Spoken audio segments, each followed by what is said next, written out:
आज Doubtnut app download करें। Doubtnut पर अपने सभी गणित, रसायन विज्ञान, भौतिक विज्ञान और जीव विज्ञान के डाउट्स का करो सफाया। बस प्रश्न की फोटो खींचो, एक ही प्रश्न को क्रॉप करो और तुरंत वीडियो सोल्यूशन पाओ। अभी डाउनलोड करें। नमस्कार दोस्तों, दिया गया प्रश्न है एक एमीटर और एक मिली एमीटर में से किसका प्रतिरोध अधिक होता है और ऐसा क्यों।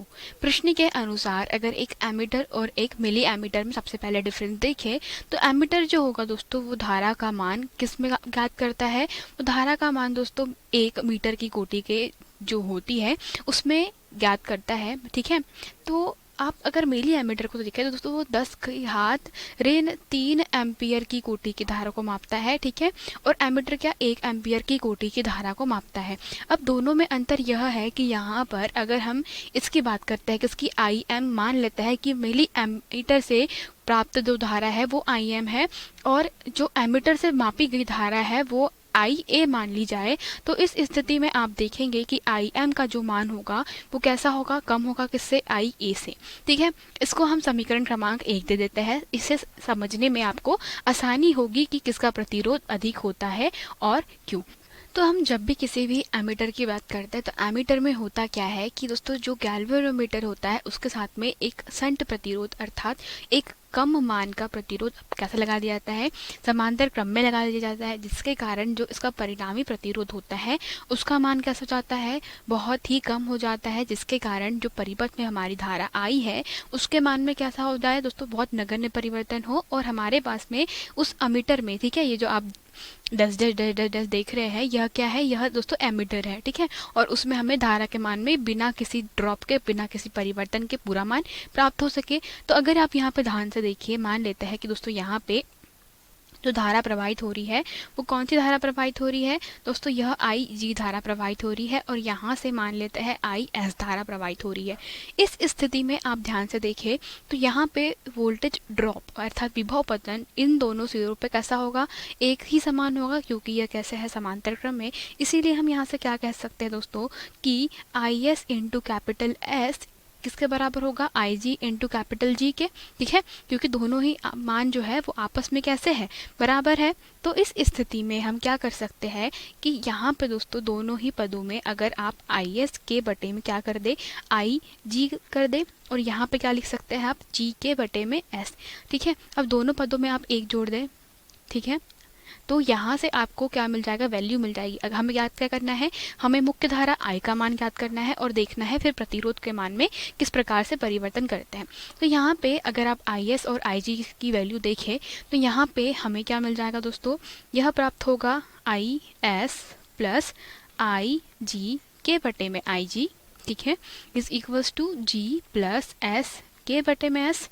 या हम क्या कर सकते हैं, हम यहाँ से लिख सकते हैं दोस्तों जो आई एस प्लस आई जी है, मतलब हमारी जो मुख्य धारा है आई वो किस भागों में बढ़ गई है, आई बराबरी से हो गई है आई जी प्लस आई एस।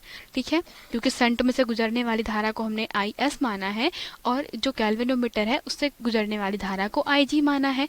इस स्थिति में हमारे पास में ये जो धारा हो जाएगी वो क्या मिल गई, हमें परिपथ की कुल धारा आई का मान मिल गया जो किसके बराबर हो जाएगा, जो बराबर हो जाएगा जी प्लस एस के बटे में एस इंटू आई जी। तो ठीक है, यहाँ से फिर क्या पता चल रहा है दोस्तों कि परिपथ में जो धारा का मान है, अगर हम लोग यहाँ पे ध्यान से देखें कि जो परिपथ में प्रवाहित धारा आई है दोस्तों वो कैसी है, वह जो शंट प्रतिरोध लगा है उसके व्युत्क्रम में है। ठीक है, तो हम यहाँ से ध्यान देखें कि दोस्तों जो प्रवाहित धारा है उसके कारण, या कहे इसको आप इसको क्या लिख सकते हैं, जी के बटे में एस प्लस 1, ठीक है, इंटू आई जी।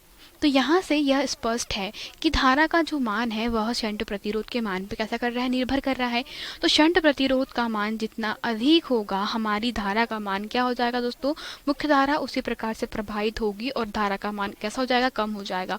ठीक है, तो हम अगर देखें कि यहाँ पर जो दोस्तों धारा है समीकरण क्रमांक 1 से, ठीक है, तो समीकरण क्रमांक 1 से क्या स्पष्ट है कि दोस्तों यहाँ पे जो एमीटर में प्रवाहित धारा IA है उसका मान कैसा है, बड़ा है धारा IM से।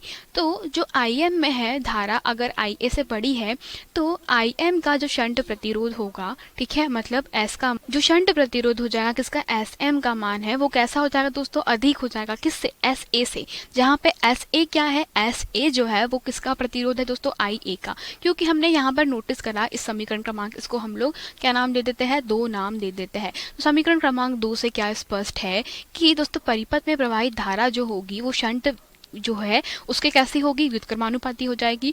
अगर यह व्युत्क्रमानुपाती है तो हम क्या कहेंगे यहाँ पर कि शंट प्रतिरोध जो दोस्तों A है, ठीक है, उसका प्रतिरोध कम, जबकि जो SM है मतलब हमारा जो मिली एम्पियर मतलब सॉरी जो हमारा मिली एमीटर है जो क्या कर रहा है, धारा को मिली एम्पियर मतलब 10⁻³ एम्पियर की कोटि की धारा का मापन कर रहा है, तो इसके लिए प्रतिरोध का मान ज्यादा होगा किसके सापेक्ष में, एमीटर के सापेक्ष में, क्योंकि एमीटर जो है दोस्तों वो 1 एम्पियर की कोटि का नाप रहा है, जबकि जो हमारा मिली एमीटर है वो 10⁻³ एम्पियर की कोटि की धारा का मापन कर रहा है। तो दोनों में अंतर होने के कारण मतलब यहाँ पे हमारे पास में IA का मान अगर IM से बड़ा है तो दोनों ही कैसे होगी दोस्तों, दोनों ही जो धाराएं हैं वो हम कह सकते हैं उनके शंट प्रतिरोध SA तथा यहाँ पे दोस्तों जो हमारा मिली एमीटर है वह उसके शंट प्रतिरोध SM के कैसी होगी, व्युत्क्रमानुपाती होगी। तो इस स्थिति से हम लोग डायरेक्टली क्या कह सकते हैं कि SM का जो मान है दोस्तों वो कैसा है, वो ज़्यादा है किससे, SA से। अतः हम कह सकते हैं कि शंट प्रतिरोध का मान किसके लिए, जो हमारे पास में परिपथ में मिली एमीटर है उसके लिए ज़्यादा होगा। ठीक है, यही हमारे प्रश्न का उत्तर है दोस्तों। धन्यवाद। कक्षा 6 से 12वीं से लेकर नीट, IIT, JEE वो एडवांस के लेवल तक 1 करोड़ से ज्यादा छात्रों का भरोसा। आज ही डाउनलोड करें डाउटनेट ऐप या व्हाट्सएप करें अपने सारे डाउट्स 8400 400 400 पर।